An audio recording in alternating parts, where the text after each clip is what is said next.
യഥാർത്ഥത്തിൽ ഒരു കുടുംബത്തില് ഒരു അമ്മയുടെ അമ്മച്ചിയുടെ ഉമ്മയുടെ വയറ്റിൽ 2.1 കുട്ടികൾ ജനിക്കണം. ഞങ്ങൾ ഹിന്ദുക്കൾക്കും ക്രിസ്ത്യാനികൾക്കും അത് ജനിക്കുന്നില്ല. അതുകൊണ്ട് ഞങ്ങളുടെ ജനസംഖ്യ കുറഞ്ഞു പോയിക്കൊണ്ടിരിക്കുകയാണ്.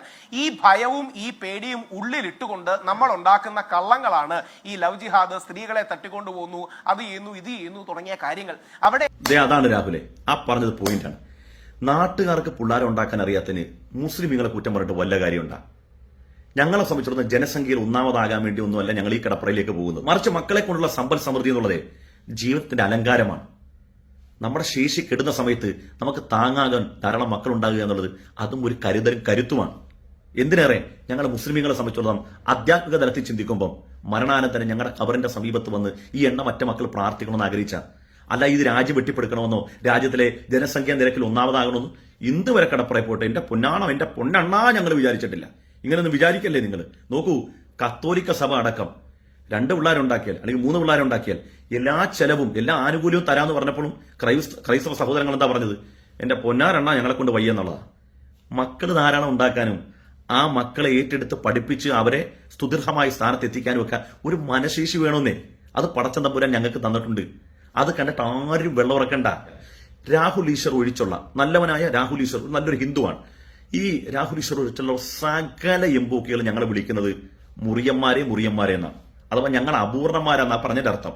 പക്ഷെ എന്ത് ചെയ്യാൻ, ഈ പൂർണ്ണന്മാരായ ആളുകളുടെ പ്രത്യേകത എന്താ അറിയാവോ? ഇവനിക്കൊന്നും പിള്ളേരെ ഉണ്ടാക്കാൻ അറിയത്തില്ല, പിള്ളേരെ ഉണ്ടാക്കത്തുമില്ല. എന്നിട്ട് ഈ അപൂർണന്മാരായ ആളുകളുടെ പിള്ളേരെ കണ്ടിട്ട് ഇവനൊക്കെ ഇരുന്ന് ഇങ്ങനെ നെഞ്ചത്തരിച്ച് കരച്ചില്ല രാവിലെ മുതൽ. അവർ വളരുന്നേ, അവർക്ക് പിള്ളേരുണ്ടാകുന്നേ. എടാ, ദൈവം ഇതൊക്കെ തന്നത് പിള്ളേരുണ്ടാക്കാൻ വേണ്ടിയാ.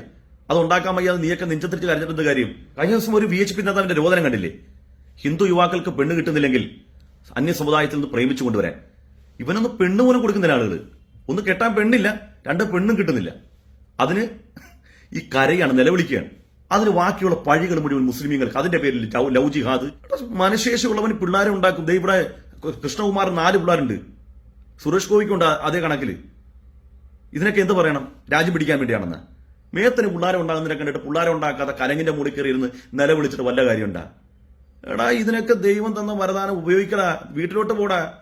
വൈകുന്നേരം ആകുമ്പോൾ കള്ളും കുടിച്ച് പെണ്ണുമ്പടെ നാവിക്ക് ചവിട്ടി രാവിലെ ഇറങ്ങി സർക്കാർ ഓഫീസിൽ പോകാതെ. ഞങ്ങളൊക്കെ കൂലിപ്പണിക്ക് പോകുന്ന ആളുകളാണ്. എന്റെ വാപ്പ അടക്കമുള്ള ആളുകൾ കൂലിപ്പണിക്ക് പോകുന്നവരാ. ഞാനൊക്കെ ചെറിയ ശമ്പളത്തിന് കൂലി തരാം. എനിക്ക് പിള്ളേർ 32-ാമത്തെ വയസ്സിൽ 3 പിള്ളേരുണ്ട്. അടുത്ത ഉടനെ റിലീസാവും. ഇതൊക്കെ കണ്ടിട്ട് നെഞ്ചു പൊട്ടി കരഞ്ഞിട്ട് വല്ല കാര്യമുണ്ടാ? ഇതൊക്കെ പിള്ളേരെ ഉണ്ടാക്കുന്ന അവനവന്റെ ദൗത്യം നാട്ടുകാരൊന്നും വന്ന് ചെയ്യത്തില്ല. എന്നിട്ട് നമ്മുടെ പിള്ളേർ കുറഞ്ഞു കൊണ്ട് മുസ്ലിങ്ങൾ കുറയുന്നത്. ഞങ്ങൾക്ക് അവരെ 10 പിള്ളേരുണ്ടായാലും കൂലിപ്പണിക്കാരനെ നോക്കാനുള്ള മനോശേഷിയുണ്ട്. ഞങ്ങൾ ഉർവരതയില്ലാത്ത ഊശരഭൂമിയിൽ മരുഭൂമിയിൽ കൊണ്ടിട്ടാലും ഞങ്ങൾക്ക് ജീവിക്കാനുള്ള മനശേഷിയുണ്ട്. അത് പടച്ചവൻ ദൈവം തമ്പുരാൻ ഞങ്ങൾക്ക് തന്നിട്ടുണ്ട്. അത് കണ്ടുപിടാൻ ആരും അസൂയപ്പെട്ടിട്ടൊന്നും ഒരു കാര്യമില്ല. അതുകൊണ്ട് നിങ്ങളോടൊക്കെ ആയിട്ട് ഒന്നേ പറയാനുള്ളൂ, അത് കണ്ടിട്ടാടണ്ട തൊമ്മി കുഞ്ഞേ.